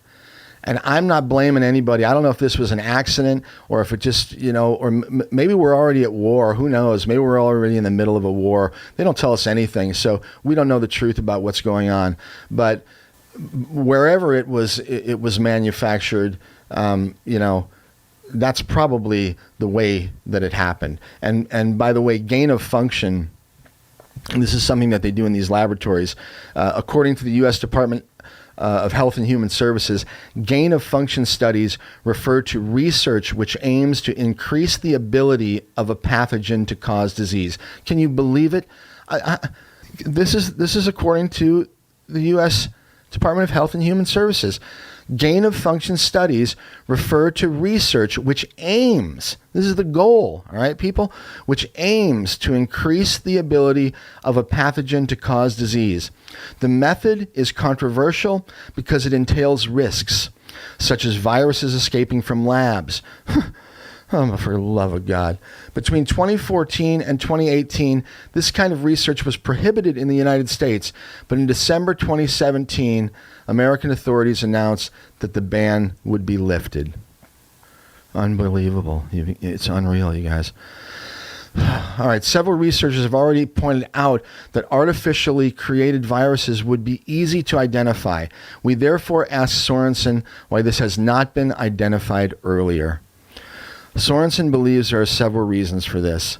The first is that this is a very uncomfortable finding, and the production of new scientific articles that can be used to prove such findings has all but ground to a halt. Chinese scientists no longer publish articles that can be used to support such a hypothesis, he says. And newer articles that are published about the virus must be thoroughly investigated, especially in relation to the basic material that is being used. Sorensen expands and points to a new X-ray article published in Nature by Shang et al., which Sorensen also earlier has criticized for being misleading. To do my analysis, I have therefore had to go back to the source material and look at those articles that were published before the COVID-19 outbreak, where we have chosen to assume that the data that have been used is okay and reflects the actual conditions. Ask about why, I'm sorry, this is just unbelievable to me, all of it. Asked about why there has not been more debate on this topic, Sorensen also has several explanations. This quickly becomes a discussion on politics rather than science, Sorensen responds. Nobody wants to put forward the inconvenient truth. Many scientists are also concerned about their own funding and position if they were to put forward such a controversial hypothesis, Sorensen elaborates. It is nevertheless a fact that many people on the web have engaged in such a debate, but so far, those who participate in such forums are characterized as conspiratorial. It is also the case that a debate about this type of viral research and the technologies used may damage reputation and lead to new restrictions on how to conduct molecular genetic research. With this in mind, it is not difficult to see that it must be difficult to get accepted papers in peer-reviewed journals that focus on such research. Sorensen himself is chairman of the board at Immunor, a company which is working to develop their own vaccine candidate for COVID-19. Hopes that his arguments will be discussed properly. Minerva has challenged him to address allegations that the hypothesis is launched publicly to attract funding for his own research, of course, right? You might imagine. Of course, it's in my interest that my research becomes known, but I am being completely open and I have declared all my interests. At the same time, I argue that it must be possible for those of us who work in smaller biotechnology companies to present our findings and get them discussed properly. If anyone wishes to contest my findings, they are of course welcome to do so, but I hope they will engage thoroughly with the arguments rather than derail them by discussing my motives, Sorensen responds. All right, the translation was done by Catherine Jebsen Moore. And there's the money statement in this whole article, which took me 35 minutes to read, is right here. All right. The properties that we now see in the virus, we have yet to discover anywhere in nature. We know that these properties make the virus very infectious. So if it came from nature, there should also be many animals infected with this. We have still not been able to trace the virus in nature. The only place we are aware of where an equivalent virus to that which causes COVID-19 exists is in a laboratory. The simplest and most logical explanation is that it comes from a laboratory. Those who claim otherwise have the burden of proof. And that is the truth. I wish other people would start to talk about it. All right, it's Mike. You've been listening to Radio Orbit on KOPN Columbia, 89.5 FM, on the web at kopn.org. I'm at mikehagan.com. This is called Red Eyes.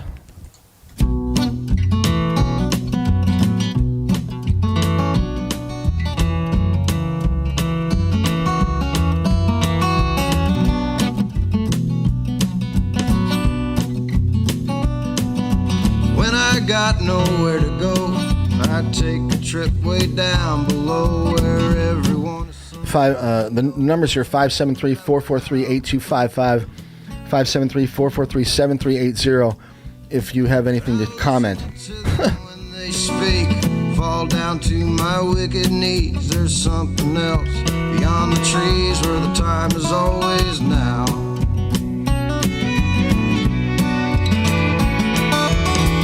I'm drinking motor oil, cursing at the setting sun, hoping I'll find better soil before my day of work is done.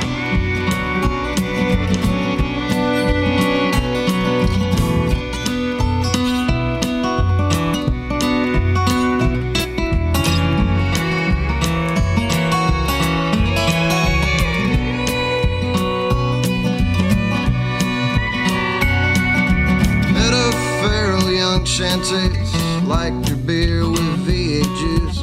She taught me about love and truth, and she got in my lane.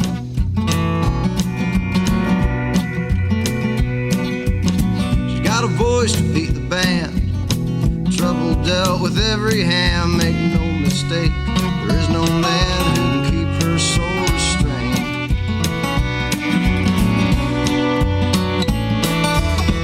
I'm drinking motor oil, cursing at the setting sun, hoping I find better soil before my day of work is done.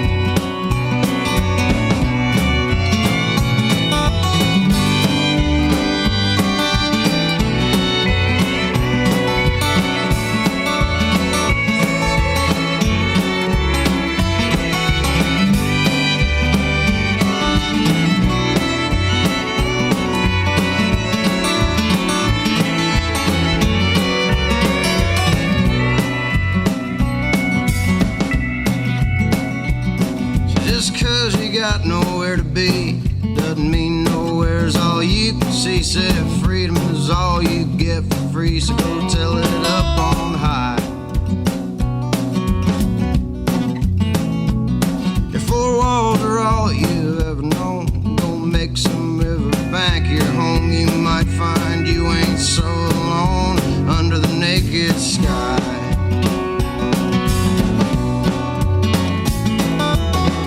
I'm drinking motor oil, cursing at the setting sun, hoping I find better soil before my day of work is done. I'm drinking motor oil, cursing at the setting sun, hoping I find better soil before my day of work is done. All right, John R. Miller. It's called Red Eyes. It's Mike. You're listening to Radio Orbit on KOPN Columbia, 89.5 FM. Hey, Bean, you still with me there? Yeah. Hey, Mike. Hey, so I know I appreciate you hanging on there. Are you still just out?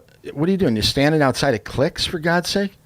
No, I'm sitting in my car. I got my binoculars. I got my friend Kristen here with me. We're hanging out. Right on.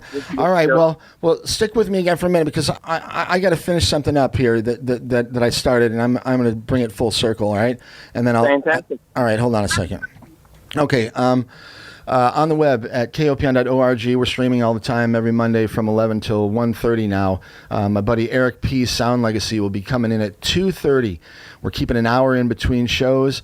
So what we had originally thought was that I would do the show for 2 hours 1 week and then 3 hours the next week and kind of flip it back and forth where I could actually do the whole program. And then Eric would come in on the days where I was doing only 2 hours. But that only allows him to come in every other week. And there's no reason why he shouldn't be able to come and do his show every week as well. So if I chop my show by half an hour and he chops his by half an hour, we can still have an hour in between, which is what the board and the management here at the station want us to do, and with good reason. So yeah, so I'll be on the air till 1:30, and then we'll have automation until 2:30, and then Eric P's Sound Legacy will be coming at you tonight and again next Monday, hopefully. All right. Okay, so my website is www.mikehagan.com. And, you know, tonight we heard from Edward Snowden earlier, and Dr. Sorensen. Remarkable. The courage, actually, you know, that it takes to talk about this and to come out and go on the record. Anyway, Birger Sorensen, I should try to get him on the show, but it's already done. You know, that's it. There's the story. And anyway, I appreciate it.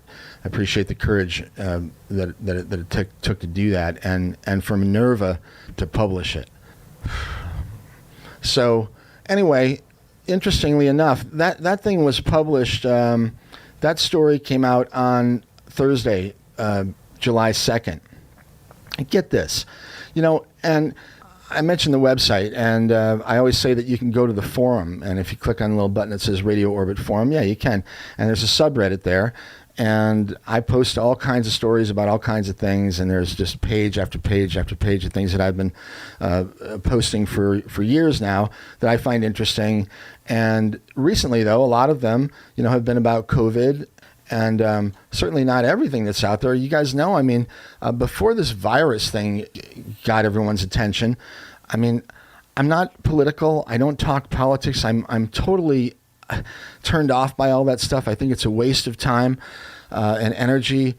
I don't really talk normally about medicine. I'm normally into advancing technology, you know, high tech, robotics and AI and nanotech. But of course, that stuff sort of crosses over into medicine and again into virology and certainly into bioweaponry if you really want to get to the mat on it. But you know, all this stuff is about technology, and it really comes down to the will of the people that are utilizing the technology. The technology is neither good or bad. It's just there. It's about the intention of the people that utilize the technology and what they do with it, and that's a scary thing. But anyway, about a week ago, I put up a story that said flattening the curve has become a bait and switch. Now, a lot of the things that I put up there, I don't necessarily agree with everything. In this case, I actually did, but not always. I put stuff up that I find interesting, And this article I found very interesting and sober. And again, it's up there. If you'd like to look at it yourself, you can you can find it on the forum. Anyway, it's there. But anyway, it generated a comment from somebody on the forum there, and it's someone that only comments on my COVID posts for whatever reason, but this is what they said. I'm not obsessed, I'm just bothered. The virus was not engineered. Well, I will refer them to Dr. Sorensen, all right? The burden of proof is on you, Mr. It doesn't even matter what the name of the user is, because they won't say what their real name is. But anyway, not obsessed, just bothered. The virus was not engineered, not released intentionally. No one is using it to take away your freedoms other than perhaps you from being an unknowing vector. It's not a conspiracy to keep Trump from re-election. And thank you for answering in the affirmative about the MAGA hat. Oh yeah, they asked earlier if I had a MAGA hat, and that's the Make America Great Again hat. And I didn't answer, but they say, thank you for answering in the affirmative about the MAGA hat. I thought so. And solar activity does not account for global warming either. You are spreading disinformation, and as a longtime KOPN listener and supporter, it bothers me that you take advantage of the voice they provide, even if few people hear it. You need to approach KSSZ Zimmer with your show. I suspect your website would be far better promoted there. P.S. I suspect from your voice that you're a smoker. That's a bad thing to do in the age of COVID. All right. So I'm a public person and everyone knows who I am. So that's no problem. Everyone's welcome to their opinion, but I get to respond to it as well, right? So this is my response, and I'll just read it, what I wrote to this person, all right? For what it's worth and for the record, I voice my opinions and I share those of others that I find interesting. There are many differing opinions on the origins of COVID-19 by many qualified scientists, including Dr. Birger Sorensen. I posted many of them on this forum. In any case, the virus is real and in the world and dangerous, but I believe it is also being used by all political parties and many powerful groups to advance their particular agendas. They want to take full advantage of, quote, never let a good crisis go to waste. I wear a mask unless I am at home, outside, or with people in my circle, and I think it is wise for others to do so. Certainly, contact tracing will take away people's freedoms. Most will say this is prudent and necessary and acceptable. I do not. I do not care much for politics. I am not a Donald Trump supporter. He's a con man, a narcissist buffoon. I believe he must go. However, I also do not support Joe Biden, a rich, white career politician. The irony, with as many skeletons as Trump. He is a joke, and so are both the Republican and Democratic parties as a whole. Our country was lost long ago, and I do not see any of these hacks making anything better. I do not own a MAGA hat, but I am not triggered by any types of hats, and I respect people's right to wear pretty much any kind of clothes they like. The sun most certainly is involved in climate change. Any child could understand that. I have always maintained that humans play a role as well. I don't see where this is so controversial. I disagree with the hype. And again, there are many highly qualified scientists that disagree with the party line. Maybe you missed this because I forgot I did this. Yeah, I'm saying maybe you missed this because I linked to a story. Maybe you missed this because every rag pulled it when they realized it was penned by Michael Schellenberger, a guy folks like you used to swoon over. Anyway, this guy Michael Schellenberger wrote an incredible article. I wish I had time to read it. Maybe next week. That's the best. Okay, I got to do it real quick. Michael Schellenberger is, for 40 years, I don't know, an environmental policy writer, co-founder of the Breakthrough Institute, the founder of Environmental Progress. He was named a Time Magazine Hero of the Environment in 2008, winner of the 2008 Green Book Award. I mean, this guy was, if you want a poster child for environmentalism, Michael Schellenberg is one of the guys, all right? Well, Schellenberger came out last week on June 29th, and he wrote an article which nobody knows about because all the rags pulled it. But the article is entitled, "On Behalf of Environmentalists, I Apologize for the Climate Scare." Ha! Michael Schellenberger, all right? Google him, and then look for that article, you idiots. All right. KOPN is a media platform open to the public. It is one of the few places left where free speech is actually understood. I appreciate the opportunity to produce and host my show there. Here. Anyone is welcome to come to KOPN and get involved and present their opinion on things. What you call disinformation is anything that goes against your point of view. I do not make stories up. People like you prefer censorship to debate. I do not. And neither do the operators of KOPN, thank God. And I appreciate the career tip. At least I've got one listener. Maybe you're not obsessed, but I find it funny that my posts are the only ones that you ever comment on Reddit. I smoke cannabis, I don't smoke tobacco, and I do everything in public, and everyone knows my name, and I'm not ashamed of the things that I say or that I do. And I ask everybody else out there, what's your name? What is your name? Call me. I'm glad to talk about stuff. Bunch of fucking bullshit.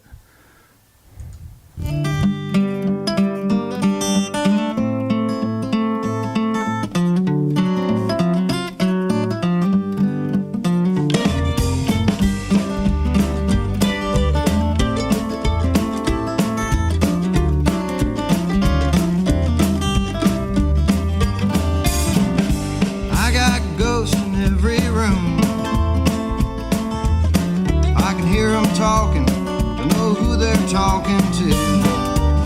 And even when I wake, I lie there dreaming in my tomb. I got ghosts in every room.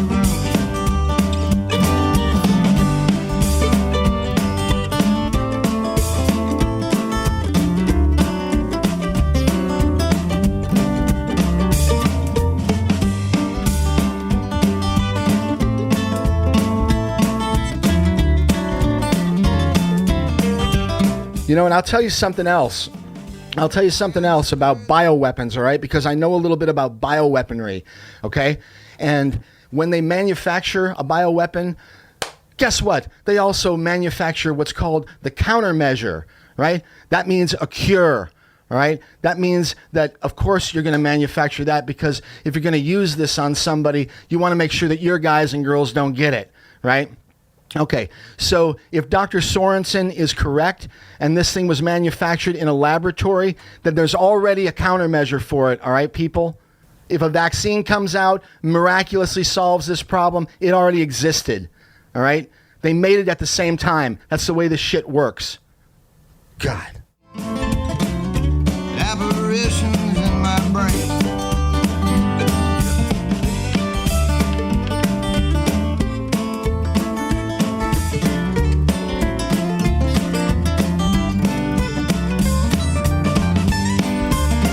And everybody should be asking for it. Everyone should be screaming about that article. Unbelievable. Just for the debate, right? Just debate it, right? Sorensen puts it out there. He puts it right out and says the burden of proof is on you, right? Show me where it exists in nature. Show me the viral store in the animal kingdom, right? Doesn't exist. So show me the cure. Okay? That's all I'm asking. Show me the cure. I'd love it. It'd be nice. Okay? Oh, Lord have mercy. Hey, Bart, if you're still with me, it's I guess I need something to change my gears here, because I'm just so overwhelmed by this whole thing. And I'm right there with you, man. I thought that show me thing, that's kind of a Missouri thing, isn't it? Well, I mean, let's see it, right? I mean, exactly. that honestly, this is what it comes down to, is the burden of proof. And Sorensen has laid out his stuff, right? Him and his colleagues, right? These are professional scientists that have been in the business for a long, long time, and they got balls like church bells, okay? It's incredible. And they have put it out there and said, hey, the burden of proof is on everybody else. We've shown you, so come and contest our findings, right? Well, watch the silence, all right? It'll be deafening. And it kills me because no one, it's just unbelievable. But I guess we're just alone, and we're alone together, right? All right, sorry, buddy. You got any comments there, brother? Hey, Mike, that was amazing. That all that information is very pertinent to things that I've been hearing for like the last 3 months, And I didn't plan for Bart to call, and I don't plan any of this stuff. I planned on reading that story tonight, but I didn't plan on talking to you, and I didn't plan on losing control of my whole psyche because of this shit. I mean, it's just unbelievable. It's okay. Hey, Mike, it's okay to lose control of your psyche. You know that, don't you? My God. Anyway. No, I thought your all your ranting and raving was quite precise. I'm just lost. I'm lost. It's so frustrating. I mean, it's unbelievable. It's just the most frustrating thing. I know. I'm feeling it too. I am too. I'm so pissed off about how this is being conducted. It is a stinking, racketeering, and fraudulent pile of fraud. Yeah. What more can you say? Even though it's an actual virus, it's still the fear part of it is a fraud. All right, Bean. I'm gonna say goodbye. I got to roll. I'm gonna play a little bit more music, and then I gotta do space weather and some other things. But, dude, I appreciate you sticking around and hanging with me throughout that thing. and thanks, Mike. Thanks so much for the information. Yeah. All right. You take care of yourself. Hey, bye. All right, so also open that phone line, so 573-443-8255 or 573-443-7380 if anybody wants to. Yeah, I'm sure, right? Okay. Oh, Lord. The solar wind, that's what I need. We'll talk a little bit about the sun, all right? Even though we are at solar minimum, we got a minor stream of solar wind that was kind of buffeting the Earth's magnetic field earlier today, stirring the geomagnetic poles a little bit, and it comes from a sunspot that actually a coronal hole that's in the northern part of the sun's atmosphere. We actually have one sunspot that is identifiable over the last day or two. It's called AR 2766, and still in solar minimum though. We've had a total of 139 days throughout the course of 2020 where we didn't have any spots at all on the sun. That's changing a little bit now, but I guess I don't know. We'll have to see how long it lasts. Some people say that we're in what's called grand solar minimum, and that's something that would be an interesting scientific observation, because I don't think we've ever really lived through one of those, or maybe we have. Hell, I don't know. Anyway, this time of year you also get to see cool things like noctilucent clouds. On the 5th and 6th of July, there was a major outbreak. I guess that's an interesting word to use, but some noctilucent clouds that were blanketed over Europe. You get to see like electric blue, frosted meteor smoke ripples over all the European capitals from Scandinavia all the way to the Adriatic.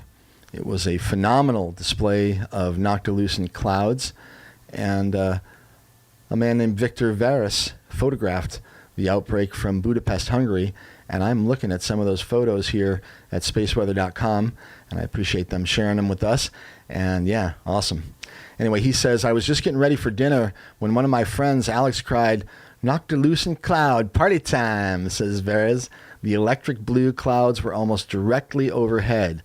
I ran to the car and drove up Gellert Hill for a view of the clouds over the most famous sights of Budapest, the Danube River, the Chain Bridge, the Buda Castle, and Parliament. And yes, my dinner got cold, says Veres. Anyway, beautiful stuff. I appreciate him sharing those photographs. Paris was also overcast by noctilucent clouds just a couple nights ago. Very bright. And again, more photographs from the capital of France. Noctilucent clouds are the highest clouds that you'll ever see, here on Earth at least. They are seeded by meteoroids. They float at the edge of space about 83 kilometers above the ground. The clouds form during summer when wisps of water vapor rise up to the mesosphere, allowing the water to crystallize around specks of meteor smoke. Wow, how cool. This summer, record cold temperatures in the mesosphere are boosting the production of noctilucent clouds. Record cold temperatures in the mesosphere. Interesting. That probably has something to do with the fact that we're at solar minimum, if I had to guess. But anyway, now there's a little story here about Comet Neowise. When European astronomers woke up yesterday morning to photograph Comet Neowise, that is otherwise titled C2020 F3, they saw something they didn't expect. The sunrise comet was surrounded by noctilucent clouds. And again, some very interesting photographs of this. Noctilucent clouds cross the skies like spider webs, says one of the photographers. They're caused by ice crystals on particles of meteoritic dust. This dust often comes from comet tails. And here we are. Both phenomena can be seen in one image, as the bright comet Neowise is on the left, rising in the glory of the morning dawn. And again, tough to get a feel for what this is on radio, but if you go to spaceweather.com. I need to put a link up there on the front page to get over to those guys easily. At any rate, cool stuff about noctilucent clouds and comets. As July unfolds, Comet Neowise will move away from the sun into progressively darker skies. It'll remain a morning comet for the next week or so, and then by mid-month, it'll shift to the evening skies, and even casual stargazers will be able to see it. You won't have to get up at the crack of dawn to check it out. So anyway, maybe you'll see some noctilucent clouds as well. And I always encourage people to go out and take a look up in the sky. All right. What time is it? 1:02. Got about a half an hour left of the program here. Sporadic fireballs, the All Fireball Network, the All Sky Network. What's going on? I don't see any fireballs coming our way. Nothing big, at least. No pun intended. Anything close, though? I look at the distances that these things are gonna come. You know how close they'll get to the planet. They usually measure them in lunar distances, which is about 250,000 miles, 240 or so. The closest ones even aren't any closer than 4 or 5 lunar distances. Sometimes they'll come inside the orbit of the moon, and if you got a meteorite that comes inside the orbit of the moon, that's a pretty close call. So, anyway, doesn't look like we got anything too exciting right now in the skies above our heads. At least nothing that we know about. All right. A little before sunrise this morning, as a matter of fact, though, you'll easily spot the pentagonal constellation Auriga rising in the east. Its alpha and brightest star Capella will be about 30 degrees, 28.5 degrees, I guess, northeast of the Dipper-shaped Pleiades star cluster, which is the M45 galaxy. Capella is roughly the same brightness as Vega in Lyra, but a slightly cooler star, which glows a little bit more yellow than Vega's pure white. The colors that these stars give off are indications of their makeup and stage and evolution, all kinds of things. It's pretty amazing. I mean, whether it's true or not, I don't know. But scientists can sure tell you a lot about what they think is happening on Capella or Vega. Anyway, all right. Early morning is a great time to look for the famous double cluster in Perseus the Hero. That's Perseus H and Perseus X. Those are NGC 869 and NGC 884 respectively. They are open clusters and visible under dark conditions with no optical aid. And they'll really pop out if you have some binoculars or a small telescope. About 11 degrees east-northeast of Navi, which is the star that forms the middle point of Cassiopeia's western asterism. Each of those star clusters is about 30 minutes across, and relatively speaking, that's about the size of the full moon, and a magnitude of about 4.3. And you can actually see those with the naked eye, and again, really nice if you got a decent pair of binoculars or a small scope. All right, on Thursday, if you crane your neck, on July 9th, you'll be able to find Corona Borealis, the northern crown, high in the sky after dark. If you're having trouble spotting this constellation, look for the bright golden-hued Arcturus. Wonderful book, by the way, Voyage to Arcturus, in the south. And Arcturus is bright. It's just about a 0 magnitude, and that'll be in the south, and you can kind of scan about 20 degrees northeast of that star, and you'll find Corona Borealis, the crown, which consists of 7 stars that form a wide curved horseshoe between Hercules and Bootes. Okay, I'm going to kind of abbreviate space weather and play another song here because we're going to get out of here at 1:30 tonight, but that calmed me down a little bit. I'm glad it did. Let's do another one here from our featured musician of the evening. His name is John R. Miller, and I dig it. And this one is called Lost Your Mind. It's Mike. You're listening to Radio Orbit on KOPN Columbia, 89.5 FM. Waking up on the shoulder, 2 friends and a passenger, got a lot of ground to cover, a lot of tread to burn. You left the best of it behind you, pressing on till every sign just tells you you won't ever learn. You ain't gonna learn.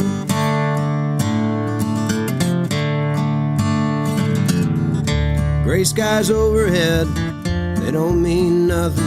It's gotta come down hard sometimes, something's gotta fall. You can drive that big machine till daylight, just keep telling yourself you gotta, or admit that after all, you ain't gonna survive. There's a rest stop in Virginia over the Tennessee line. You can trace it back to where you lost your mind.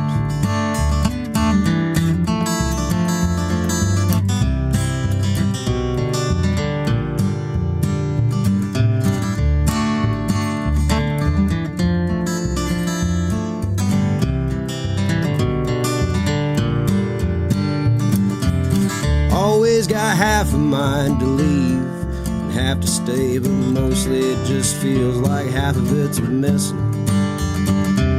Cigarettes, amphetamines, a little idle talk. The radio's always busted when you need it. Nothing good on anymore. All right, I hate to break in the middle of John R. Miller, but it's so rare that I get someone to call me these days. I figure I better take a phone call. It's Mike. You're listening to Radio Orbit. Hi, who's this? Hey, it's your friend Wayne, Mike. Hi, Wayne. How are you? Hey, I just tuned in. I got the tail end of you and Bill there. Yeah. All right. How you doing this evening? Pretty good, man. I'm really enjoying. You're really on fire tonight, my friend. I'm really glad I got around to tuning in and listening to you. Well, I appreciate it. You sounding good, Mike. I wish I could have heard the rest of the combo. I'll hear the podcast, I guess, at some point. I could just tell it's a good one. Well, what do you got going this evening? Anything good? I'm working outside, doing a little studio type stuff outside, playing with some lights right now, and I've been doing a few other things, but, more active. Maybe it's likely, maybe not for sure, but my mother may be listening to the show right now. If she is, Mom. this is Wayne, the man who made the piece of artwork that you love so much. And hey, Mom. hopefully she's listening, because she usually listens live, but it's a little bit late. So.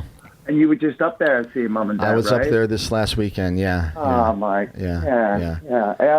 You sound great. I'm really enjoying the show. I actually didn't know I was going to end up on the air, but while you had the track going, I was going to say, hey, Mike, wow, man. I'm loving every second. So don't have much to say, but just wanted to check in. Wayne, those photos you sent me earlier were classic, by the way. Oh, it was a good day. All the social distance we've been having lately. And like I said, where'd those old photos of Diana Moxon come from? That was classic. So my Facebook, By the way, Diana, a wonderful show, Speaking of the Arts, Friday mornings at 10 o'clock right here on KOPN. That's right. She's excellent. But anyway, so a 10-year memory showed up in my silly old Facebook, and it was this weird art bike project Chris Teeter and I worked on, in conjunction with Diana, and it was a really fun time. And that was when the Art League was rocking, dude. Yeah, she what she did for that place and to that place was just amazing. It sounds like it's rolled over to just another version of a good thing too. So, but and so we were all sort of, and I guess some magazines here and there picked it up. And that was a photo shoot from when we were working on the thing, and we just all had a good old giggle, Wow. And those photos of Chris and I holding envelopes was some prize money, and we gave it right back to the Art League, man, because that's what it was all about. Did you just give the envelope, or did you give what was in it too? Yeah, just the envelope. Yeah. But it looked good, All right, my brother. Hey, Wayne, I hope to see you later this week, my friend. Yeah, we will. Lots of love. God bless. All right, take care of yourself. Thanks for calling. Bye. All right, Wayne Leal, wonderful artist in and around these parts, and a special friend of mine, and does some wonderful artwork. In fact, he made a real cool piece that he gave to me that I gave to my mother. And also, I have to thank Wayne for doing just an amazing job of I won't say framing, because we're trying to come up with a way to present this piece of artwork that was done by Bradford Stearman. And it's kind of hard to describe, but anyway, Wayne came up with a super cool way to hang it, and it is now hanging on the wall at my apartment, and I love it, and I appreciate everything that he does, and I appreciate his friendship. Okay, it's Mike, and you're listening to Radio Orbit on KOPN Columbia, 89.5 FM. What else do we have? I could talk about some stuff in the news. I feel like just kind of burnt, Can't imagine why. But let's start at the top of the forum and see we got a few minutes. Might as well just kind of scroll through and see if there's anything worth talking about. The Radio Orbit podcast is operational, even though I've been lame about getting the last few shows up. I apologize. It's the times, as they say. Edward Snowden on the surveillance state. We talked about that a little bit. Actually, he talked about that quite a bit. COVID-19 close to losing its epidemic status, according to the CDC. We talked about that. A plan to redesign the internet could make apps that no one controls. That's from MIT Technology. Of course, that's a decentralized approach, which I love, aka Bitcoin. Archaeologists are using dogs to find human remains. Interesting story about super cool dogs that are being used in archaeology and anthropology. There's an article from The Atlantic, defund racial recognition, facial recognition, about the same thing, I guess. At any rate, that's a ridiculous story. It says defund facial recognition before it's too late. Trust me, it's already too late. There's some dolphins surfing in Australia. Pretty cool. Blind sight, a strange neurological condition that could help explain consciousness. I'm not sure there's anything that could help explain consciousness at this point, but it's a good try. There's the amazing interview from Minerva with famous Norwegian HIV immunologist Birger Sorensen. I read the whole article earlier in the show. I won't go back to it, but I think the point has been made. The future of sex, highly advanced robots that can learn to talk, will soon go on sale for around £12,000 in England.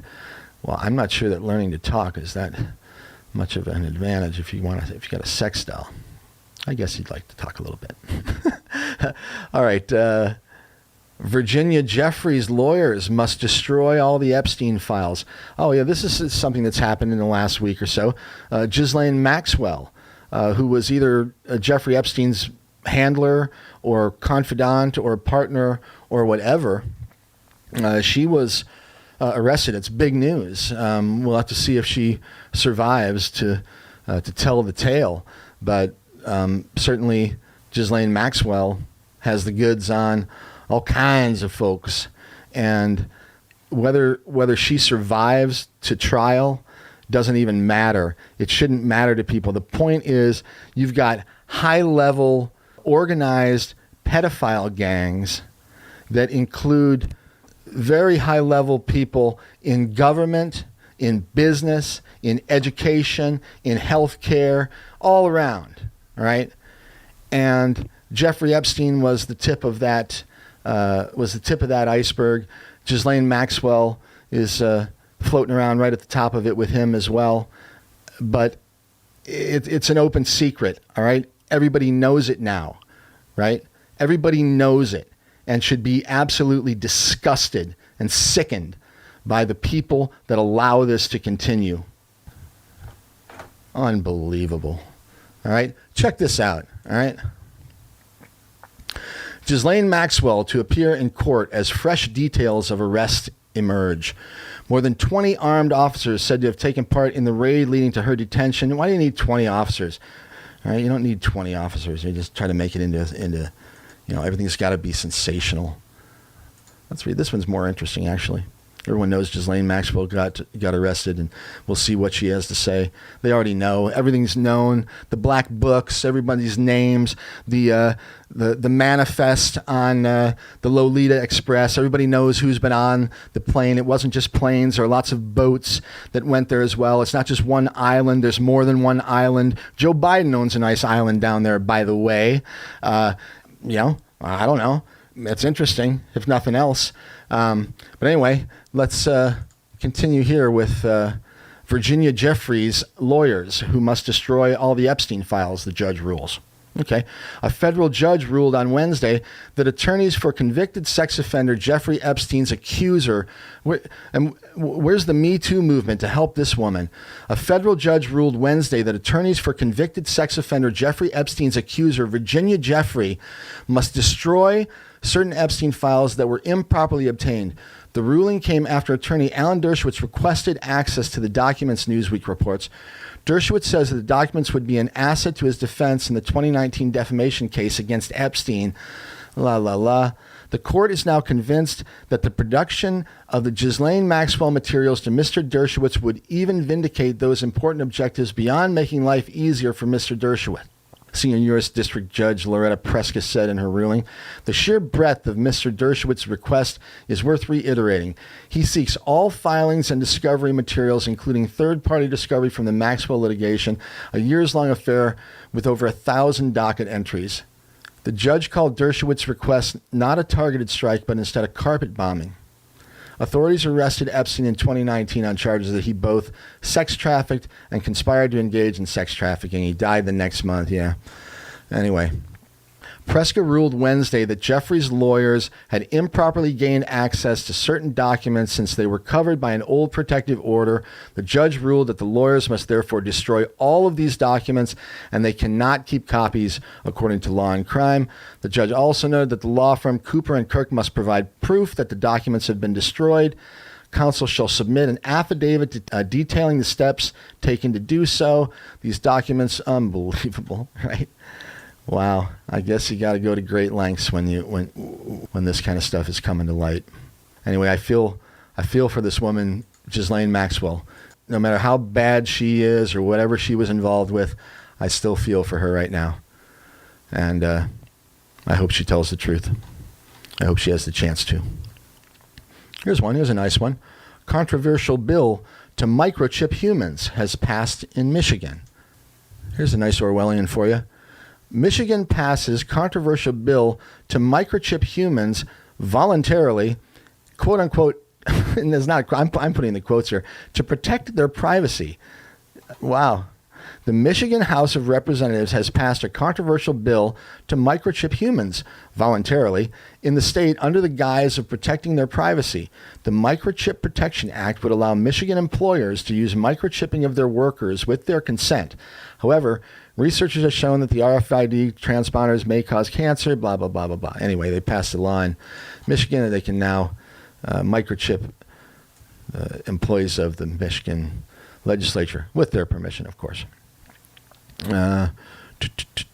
Bill Burr, fantastic comedian. Bill Burr and Bert Kreischer talking Bitcoin with Anthony Popliano. That's a great podcast. You might check that out. Again, that's on the forum.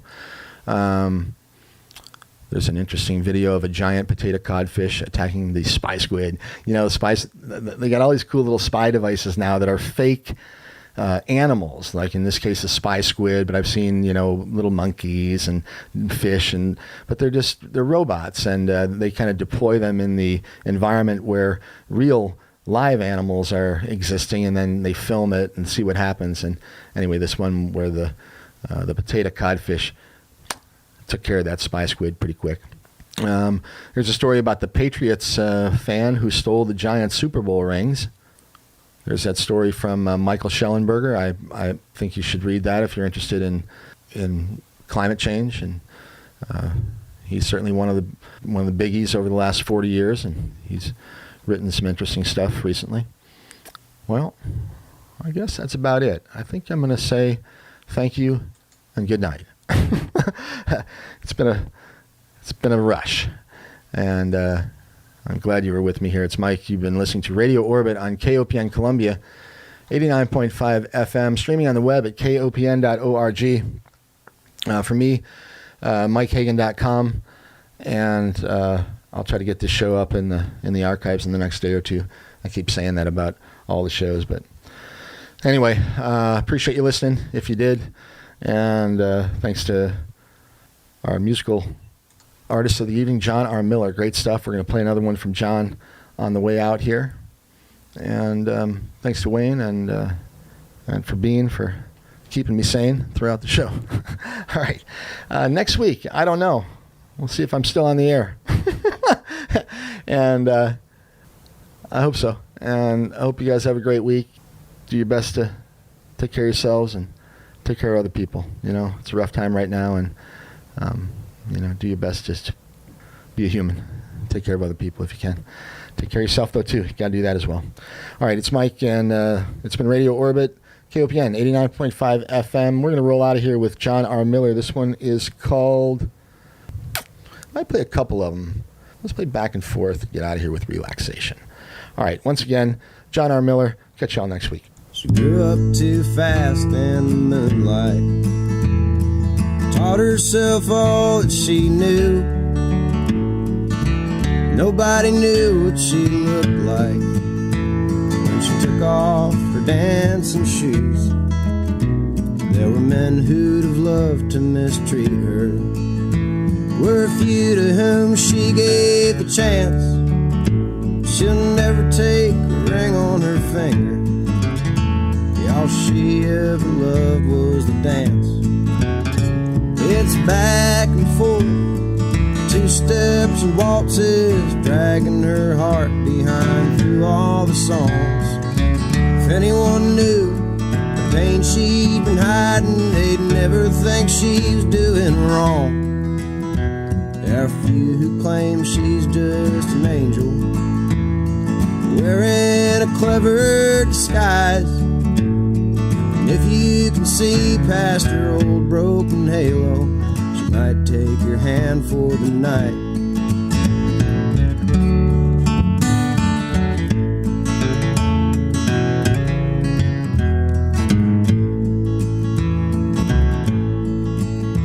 You don't ask her too many questions. She'll talk if she wants you to know. And don't bother trying to get her number. In the morning she likes to lay low. And if you're lucky enough just to witness the way she moves over the floor, you might see that she ain't of this world. You might see something you can't ignore.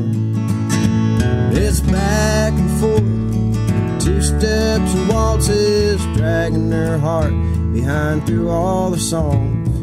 If anyone knew the pain she'd been hiding, they'd never think she's doing wrong. There are few who claim she's just an angel, wearing a clever disguise. And if you can see past her old broken halo, might take your hand for the night.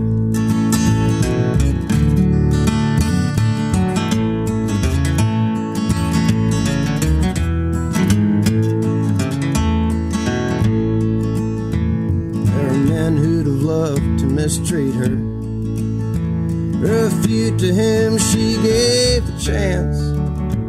She'll never take a ring on her finger. All she ever loved was a dance.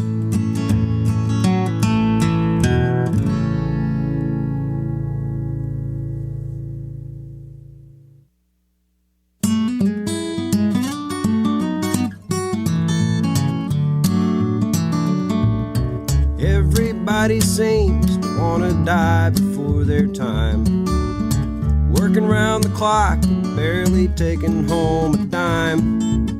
I got me a sound degree and a tried and true philosophy. Don't matter where I end up now, I'll still be doing fine. Relaxation, naps in the afternoon.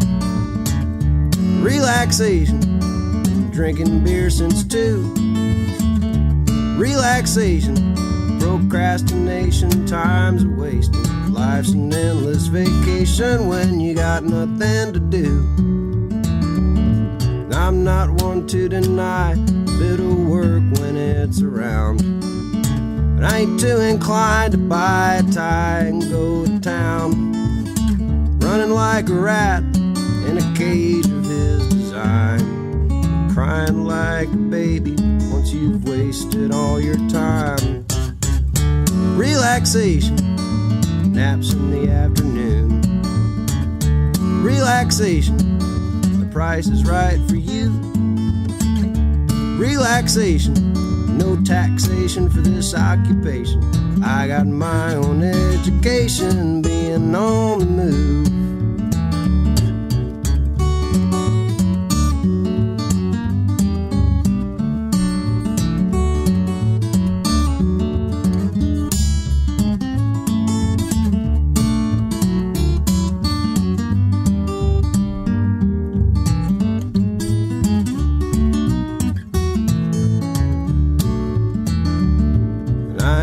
Type to let any good woman get me down. I guess I always kind of figured I'd be gone by now, so it's alright with me if there's no humanity. I'm lying in the grass when I ain't got no place to be. All I want's some lemonade and a dirty magazine. Relaxation, obligations, they are few.